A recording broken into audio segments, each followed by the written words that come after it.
اب ہم آگے چلیں گے اور ڈاکٹر سلطان بشیر صاحب سے ہم بات کرنا چاہتے ہیں. ڈاکٹر صاحب یہ بھی مطلب ظاہر ہے جس طرح اعتراضات تو تمام ایسے ہی ہیں کہ جو چلے آ رہے ہیں پرانے، لیکن ہمیں پوچھے جاتے ہیں، ہم اپنا فرض سمجھتے ہیں کہ ان کا جواب دیں. تو جماعت احمدیہ کے اوپر اور حضرت بانی جماعت احمدیہ علیہ الصلوۃ والسلام کے اوپر جو ہے کہ اعتراض کیا جاتا ہے بغیر کسی دلیل کے، بغیر کسی بیک گراؤنڈ کے، صرف ایک جملہ بول دیا جاتا ہے کہ مرزا غلام احمد صاحب قادیانی اور ان کی جماعت انگریز کا خود کاشتہ پودا ہے. آپ سے میں درخواست کرنا چاہتا ہوں کہ آپ اس پہ ذرا روشنی ڈالیے، یہ بات کیا ہے، اس کی حقیقت کیا ہے؟ شکریہ آصف صاحب. جہاں تک حضرت مسیح موعود علیہ الصلوۃ والسلام پر خود کاشتہ پودا ہونے کی بات ہے، یہ بات بالکل غلط اور حقائق کے منافی ہے. اور عجیب تر بات یہ ہے کہ حضرت مسیح موعود علیہ الصلوۃ والسلام کے دور میں تو یہ بات کہی جا رہی تھی کہ یہ مہدی سوڈانی کی طرح ایک حکومت کا باغی ہے اور خون بہانا چاہتا ہے، اور پھر اس کے بعد اس دور کے بعد جا کے تو پھر یہ کہنا شروع کر دیا گیا، اور خاص طور پہ قیام پاکستان کے بعد، کہ یہ انگریز کا خود کاشتہ پودا ہے.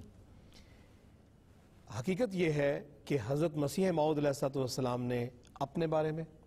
یا جماعت احمدیہ کے بارے میں کہیں بھی یہ ذکر نہیں فرمایا کہ یہ کسی کا خود کاشتہ پودا ہے، خواہ وہ انگریز ہو کا کوئی اور ہو. جہاں تک جماعت کا تعلق ہے،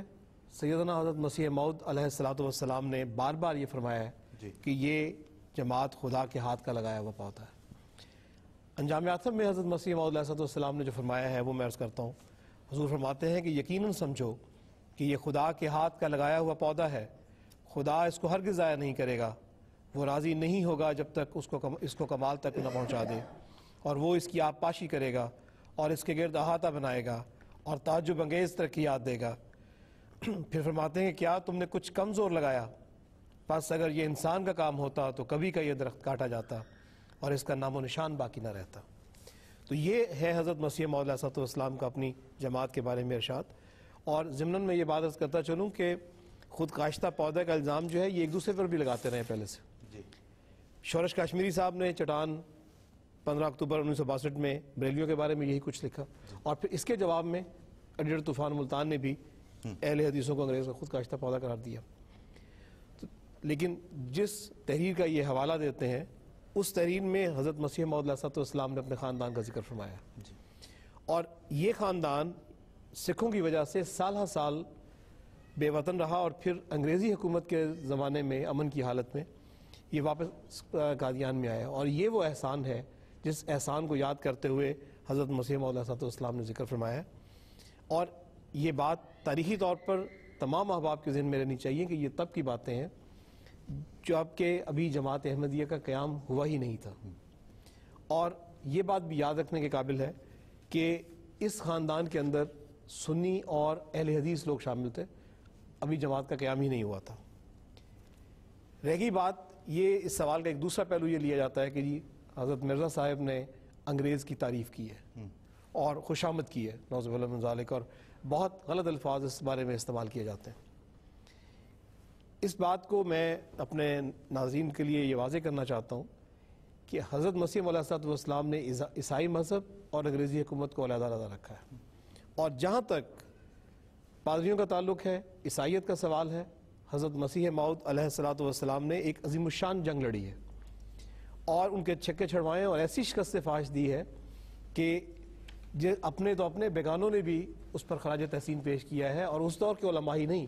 بلکہ آج کل کے علماء باوجود اس کے کہ وہ حضرت مسیح موعود علیہ السلام کے خلاف ہیں، اس بات کو ماننے پر مجبور ہیں کہ عیسائیوں کے مقابل پر، پادریوں کے مقابل پر ایک ہی مرد میدان تھا اور وہ مرزا غلام احمد قادیانی تھا. بالکل. اب اگلی بات جو ہے میں یہ صرف عرض کرنا چاہوں گا کہ حضرت مسیح موعود علیہ السلام نے انگریزی حکومت کی تعریف کیوں کی. حضرت مسیح موعود علیہ السلام نے اس کا ذکر فرمایا ہے، اور وجہ یہ ہے، ابھی میں حوالہ جات سے بھی ایک دو حوالہ جات سے عرض کروں گا، کہ سکھوں کے ظالمانہ دور کے بعد انگریزی حکومت نے مذہبی آزادی دی، مذہبی تبلیغ کی آزادی دی، امن و امان کا اور انصاف کا دور ہوا. یہ وہ خصوصیات تھیں جن کی وجہ سے حضرت مسیح موعود علیہ السلام نے انگریزوں کی حکومت کی تعریف فرمائی ہے. حضور نے یہ فرمایا ہے کہ پس اے نادانوں، میں اس گورنمنٹ کی کوئی خوش آمد نہیں کرتا، بلکہ اصل بات یہ ہے کہ ایسی گورنمنٹ سے جو دین اسلام اور دین رسوم پر کچھ دست اندازی نہیں کرتی اور نہ اپنے دین کو ترقی دینے کے لیے ہم پر تلواریں چلاتی ہے، قرآن شریف کی روح سے جنگ مذہبی کرنا حرام ہے، کیونکہ وہ بھی کوئی مذہبی جہاد نہیں کرتی۔ اب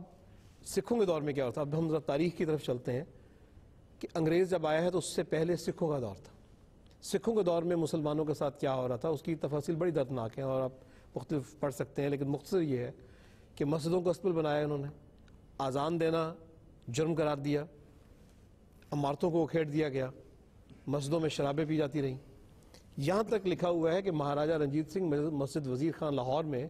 اس کے مینار پہ ایک طوائف کو لے کے چلا گیا اور سارا دن عیش و عشرت میں وہ مصروف رہا وہاں پہ۔ تو یہ مسجدوں کے ساتھ اور مسلمانوں کے ساتھ ہو رہا تھا، اور جو بربادی ہوئی ہے اس کی تفصیل مختلف بکس میں پڑھ سکتے ہیں۔ ایک بک میرے سامنے ہے، book of readings on the history of the Punjab, جو اکرم علی ملک صاحب نے لکھی ہے، اور یہ پنجاب یونیورسٹی نے آفیشلی شائع کی ہے لاہور سے۔ اب ہم تاریخی طور پہ آ جاتے ہیں 1857 کے اوپر جو جنگ ہوئی ہے۔ ہر طبقہ کے علماء نے، خواہ وہ دیوبندی تھے، خواہ وہ بریلوی تھے، خواہ وہ اہل حدیث تھے، خواہ وہ مسلم مشاہیر تھے، سیاسی لیڈرز تھے، ان میں سے ہر ایک نے اس وقت اس جنگ کو غدر کہا ہے، اور اس مفسدہ میں شامل ہونے والوں کے بارے میں جو الفاظ استعمال کیے ان میں سے دو تین میں آپ کو عرض کر دیتا ہوں کہ وہ سخت گناہ گار تھے، بد کردار تھے، باغی تھے۔ پھر یہ لکھا ہوا ہے کہ یہ ہڑبونگ جاہلوں کا، بھیڑ مفسدوں کا، اور جھمگٹا تھا بیوقوفوں کا، وغیرہ وغیرہ۔ تو انگریزوں سے جہاد کی ممانعت میں صرف ہندوستان کے علماء ہی نہیں بلکہ مکہ اور مدینہ کے حنفی، شافی اور مالکی مسلک کے جو مفتیان ہیں انہوں نے بھی اس کی تائید میں اپنے فتوے جاری کیے ہیں۔ اور حضرت مولانا قاسم نانوتوی صاحب کے بارے میں تو سب جانتے ہیں کہ وہ باغیوں سے لڑتے پھرے، اور شیخ الکل اہل حدیث جناب مولوی سید نذیر حسین صاحب کے بارے میں آتا ہے کہ انہوں نے اور ان کے متعلقین نے انگریزوں کی جان بچائی ہے، اور پھر اس کے بدلے میں ان کو انعام دیا گیا ہے، انگریزی حکومت نے ان کو انعام دیا۔ تو یعنی اتنی تفاصیل ہیں 1857 کی کہ یہ سلسلہ جو ہے یہ جاری رہا ہے اس کے بعد بھی۔ اب باقی سب تفاصیل کو چھوڑتے ہوئے میں دو ایونٹس کا ذکر کروں گا، ایک 1876 کا اور ایک 1886 کا۔ 1876 میں جو آج اہل حدیث کے نامور عالم دین تھے جناب مولانا سید محمد حسین، جناب مولانا محمد حسین بٹالوی صاحب، انہوں نے بھرمار کی ہے اپنی اشاعت و سنہ میں، انگریز کی اطاعت اور وفاداری کا دم بھرتے رہے، اور بھرا پڑا ان کا اشاعت و سنہ۔ پھر انہوں نے 1876 میں ایک کتاب لکھی جس کا نام رکھا الاقتصاد فی مسائل الجہاد، اور اس کتاب کے وہ کتاب لکھی، سارے ہندوستان میں پھرے اپنے خرچے پہ، جا کے مختلف علماء کو پڑھائی، ان سے تصدیق کروائی اور اس کو شائع کی۔ اور اس میں کیا لکھا ہوا تھا وہ خود لکھتے ہیں کہ میں نے اس میں یہ ثابت کیا ہے کہ گورنمنٹ انگلیشیا کی بغاوت حرام اور اس کے مخالفوں کو مدد دینا ناجائز ہے۔ ڈاکٹر صاحب یہاں پہ میں تھوڑا سا قطع کلامی کر کے آپ سے درخواست کروں کہ ناظرین کو یہ بتا سکیں، کیونکہ ان لوگوں نے اپنے بزرگوں کو، تو ہمارے بزرگوں کی مخالفت میں سارا وقت صرف کیا، اپنے بزرگوں کو بھول بیٹھے ہیں، یہ تھے کون صاحب، ان کی کیوں ہے، ان کی رائے اہمیت کیوں رکھتی ہے بٹالوی صاحب کی؟ مولانا محمد حسین صاحب بٹالوی اہل حدیث جو آج کل پاکستان میں بڑا سرگرم ہے طبقہ، اس کے یہ انتہائی اہم لیڈروں میں سے تھے، اور یہ وہ صاحب ہیں جو کہ ساری دنیا میں مشہور ہیں ان کے علماء میں، جو شروع کے پائنیئرز میں سے اہل حدیث میں ان میں مولانا محمد حسین صاحب بٹالوی کا نام آتا ہے۔ پھر اہل حدیث کے آرگن کے ایڈیٹر تھے جس کی وجہ سے اشاعت و سنہ نکالتے تھے، اور میں نے عرض کیا تو میں عرض یہ کہہ رہا تھا کہ مولوی صاحب نے جو کتاب لکھی ہے 1876 میں، اس کے بدلے میں انگریز نے یہ بات کرتے ہیں کہ مرزا صاحب نے انگریزی حکومت کی خوشامد کی ہے یا تعریف کی ہے، لیکن یہ ثابت نہیں کر سکتے کہ حضرت مسیح موعود علیہ السلام کو کوئی زمین دی گئی ہے یا کوئی انعام و اکرام ملا ہے، بلکہ حضرت مسیح موعود علیہ السلام کے بالمقابل مولوی محمد حسین بٹالوی صاحب کو 4 مربع زمین دی گئی ہے، اور یہ ریکارڈ پہ موجود ہے۔ اب میں عرض کروں کہ یہ صرف اہل حدیث کی بات نہیں ہے، نصرت الابرار میں مولانا احمد خان صاحب بریلوی نے بھی یہی فتویٰ دیا ہے، شیعہ علماء کا بھی یہی فتویٰ تھا۔ تو اب یہ تفاصیل چھوڑتے ہوئے میں صرف آپ کو ایک کرونیکل آرڈر کے ساتھ آگے لے جانا چاہ رہا ہوں کہ حضرت مسیح موعود یہ کے دور میں اور جماعت احمدیہ کے قیام سے پہلے جو مختلف سال ہیں ان میں کیا پوزیشن تھی اس وقت؟ عامت الناس، مسلمانان ہند کیا سوچ رہے تھے اور کیا کر رہے تھے؟ پھر ایک واقعہ آتا ہے 1885 اور 86 میں، ملکہ وکٹوریہ کی 50 سالہ جوبلی ہوئی ہے. اس جوبلی کو پورے ہندوستان کے مسلمانوں نے انتہائی شاندار طریقے سے منایا، اور تعریف و تحسین کا ایک باب قلم بند ہوا ہے. اس میں دعوتیں کی گئیں، چراغاں کیا گیا، ایڈریس پیش کیے گئے، انگریزی حکومت سے اپنی وفاداری اور نیاز مندی کا اظہار کیا گیا، عقیدت کے پھول نچھاور کیے گئے، اور حکومت انگلیشیا کی برکات کو قائم و دائم رکھنے کی دعائیں کی گئی. اور اس میں بھی سب سے زیادہ جو گروہ سب سے زیادہ آگے تھا وہ اہل حدیث تھے، اور انہوں نے ایک وسیع اور بلند دروازہ بنایا جس پر سنہری الفاظ سے یہ درج تھا کہ دا اہل حدیث وش ایمپریس اے لانگ لائف، اور نیچے لکھا ہوا تھا کہ دل سے ہے دعائے اہل حدیث، جشن جوبلی مبارک ہو. اور پھر جو ایڈریس پیش کیا گیا ہے اس کا آغاز اس طرح ہوتا ہے: بحضور فیض گنجور کوئین وکٹوریا ملکہ گریٹ برٹن و کیسرا ہند بارک اللہ فی سلطنت ہا. ویسے تو پاکستان میں کسی اور کے لیے حضور نہیں کہا جا سکتا، لیکن یہاں انہوں نے ملکہ برطانیہ کے لیے بحضور کا لفظ استعمال کیا، اور اس میں آگے پیچھے بحضور کا لفظ کافی دفعہ استعمال کیا گیا ہے. تو اس ایڈریس میں یہ باقی باتوں کے علاوہ یہ بھی کہا گیا ہے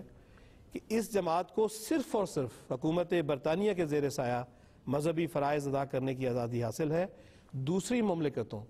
حتیٰ کہ اسلامی مملکتوں میں بھی یہ آزادی حاصل نہیں ہے. اور جیسا کہ میں نے عرض کیا ہے یہ ساری بات 1885-86 کی ہے، یعنی قیام پاکستان، قیام جماعت احمدیہ سے بھی 3 سال پہلے کی. اور انہیں جماعت کی بنیاد رکھی گئی ہے 1899 میں. تو حیرت ہوتی ہے اس الزام پر کہ ایسے وفاداروں کی موجودگی میں انگریز کو کیا پڑی تھی کہ وہ کسی اور کو کھڑا کرتا. تو یہ میں نے ایک کرونیکل آرڈر کے ساتھ قیام پاکستان سے، قیام جماعت احمدیہ سے پہلے کی بات کی ہے 1886 تک. بالکل ٹھیک. اب میں اگلے ایپیسوڈ میں انشاءاللہ تعالیٰ آپ کو یہ بتاؤں گا کہ مسیح موعود علیہ السلام کی زندگی میں اور وفات کے مان بعد مسلمانان ہند کا انگریز کی گورنمنٹ کے بارے میں کیا تاثر تھا اور وہ کیا کہہ رہے تھے. بالکل ٹھیک ہے ڈاکٹر صاحب. یا